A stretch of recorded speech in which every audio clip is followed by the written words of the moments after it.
काले कानून जो 3 थे ये भी वापस हुए हैं। किसान हित में तो हुए ही हुए हैं, लेकिन कहीं न कहीं सरकार चुनाव से डर गई है और वोट के लिए कानून वापस हुए हैं। उनकी नजर में किसान नहीं है और किसानों को कितना अपमानित किया, किसानों को कितना अपमानित होना पड़ा, क्या क्या नहीं सुनना पड़ा। जिन शब्दों का इस्तेमाल किया गया कोई कल्पना नहीं कर सकता कि अन्नदाता के लिए ये शब्द भी इस्तेमाल किए जा सकते हैं। वो भारतीय जनता पार्टी ने इस्तेमाल किया और उनके सहयोगी, उनके साथियों ने हर मौके पर अपमानित किया है। और ये केवल एक की जिम्मेदारी नहीं होती है,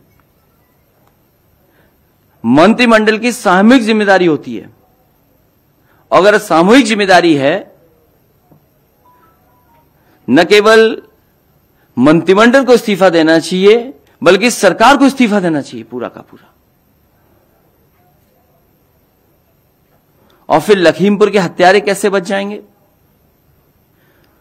यह सरकार की जिम्मेदारी बनती है। जहां इतनी माफी मांगी गई, कानून को वापस ले लिया गया है, वहीं यह भी तो जिम्मेदारी सरकार की बनती है कि जिस मंत्री पर आरोप है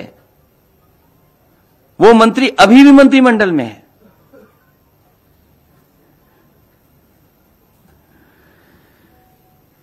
और मैं कह सकता हूं कि सपा को जो समर्थन मिला और जिस तरीके से पूर्वांचल की जनता, किसान सड़कों पे नजर आए, न केवल लखनऊ बल्कि किसानों ने, आए हुए कार्यकर्ता नेताओं ने, और जिस तरीके से नौजवान निकले उनसे लखनऊ के साथ साथ दिल्ली को भी हिला दिया। याद होगा एक कानून ऐसा लाया गया था चुनाव से पहले, एक फैसला सरकार का ऐसा भी लिया गया था। क्या उससे अर्थव्यवस्था आज उभर गई? जो उस समय फैसला सरकार का था, क्या उससे आज अर्थव्यवस्था सुधर गई है? वो भी फैसला गलत था। वो तो किसी को पूछते ही नहीं है। अगर किसी को कोई याद कर रहा है अगर, तो वो समाजवादी पार्टी आज भी खजांची को याद करती है। इसलिए मैं किसानों को बधाई देता हूं, इस आंदोलन को बधाई देता हूं, और जिस तरीके से जनता का समर्थन जुटा, जिस तरीके से पूर्वांचल के किसान, नौजवान सड़कों पे आ गए, सरकार घबरा करके इन कानून को वापस ले रही है। और ये जरूरी नहीं है सरकार के लोग ऐसे हैं, हो सकता है चुनाव के बाद फिर ऐसा कोई कानून ले आए। इसका भरोसा कौन दिलाएगा कि भविष्य में ऐसे कानून नहीं आएंगे जिससे किसानों को संकट में डाला जाए?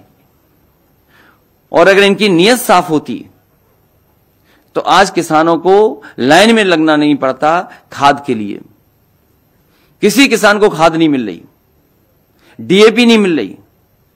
पूरे उत्तर प्रदेश में किसी भी किसान को धान की कीमत नहीं मिल रही। आज मैंने सुना कि प्रधानमंत्री जी कह रहे थे न जाने कितना मंडी के लिए, इंफ्रास्ट्रक्चर के लिए पैसा दिया। पूरे बुंदेलखंड में मंडी बनी खड़ी हैं। मैं जानना चाहता हूं किस मंडी में किसानों की खरीद हुई है फसल की? मंडियों को बंद करने का काम किया गया और उत्तर प्रदेश की सरकार ने पिछले 4.5 साल से अगर मंडियों को बजट दिया हो तो बताए सरकार। जो मंडी बंद कर रहे हों, धान की कीमत न दे पा रहे हों, गन्ने के अभी भी किसानों का बकाया है, डीजल पेट्रोल महंगा कर दिया हो, खाद उपलब्ध न हो, डीएपी उपलब्ध न हो, कीटनाशक दवाइयां महंगी कर दी हो, केवल किसानों के काले कानून वापस करने के साथ साथ इन्हें अपने जो मंत्री जिन्होंने हत्या की उनका कब इस्तीफा होगा? उन्हें कब मंत्रिमंडल से हटाया जाएगा?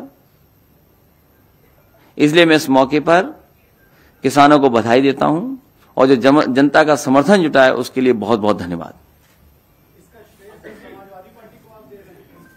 इसका श्रेय पूरे किसानों को, खासकर पंजाब के, हरियाणा के, उत्तर प्रदेश के, देश के सभी हिस्से के किसानों को और समाजवादी पार्टी के जितने कार्यकर्ता नेता लगातार संघर्ष में रहे, जिन पे न जाने कितने मुकदमे लगे। कोई आंदोलन अगर दिल्ली से ऐलान हुआ होगा और समाजवादियों ने समर्थन किया होगा तो जितने मुकदमे दिल्ली में या किसानों पे लगे हैं उससे ज्यादा मुकदमे समाजवादी पार्टी के कार्यकर्ता नेताओं पे मुकदमे हैं। कोई नेता कार्यकर्ता ऐसा नहीं है अगर आंदोलन कह दिया, प्रदर्शन के लिए निकल पड़ा, उसके घर पर पुलिस न बैठ गई हो, पुलिस ने अपमानित न किया हो। जिन किसानों की मौत हुई है इन आंदोलन में, जो आंदोलन चल रहा था, उनके लिए क्या सरकार को मदद करनी चाहिए। जो बड़ी संख्या में किसानों की जान गई है, सरकार आए, केंद्र सरकार उनकी मदद करे। क्या किसानों को भी आंदोलन खत्म कर देना चाहिए? अभी उनका फैसला किसानों पे, लेकिन समाजवादी पार्टी की मांग है कि एमएसपी कब लागू होगा, उसके लिए कानून कब बनेगा। तो ये भी कहा जाना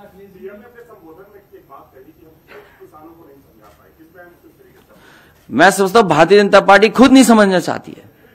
ये कानून उद्योगपतियों के लिए बने हैं। उद्योगपतियों के लिए न बने होते तो मंडी के लिए बजट नहीं खत्म होता।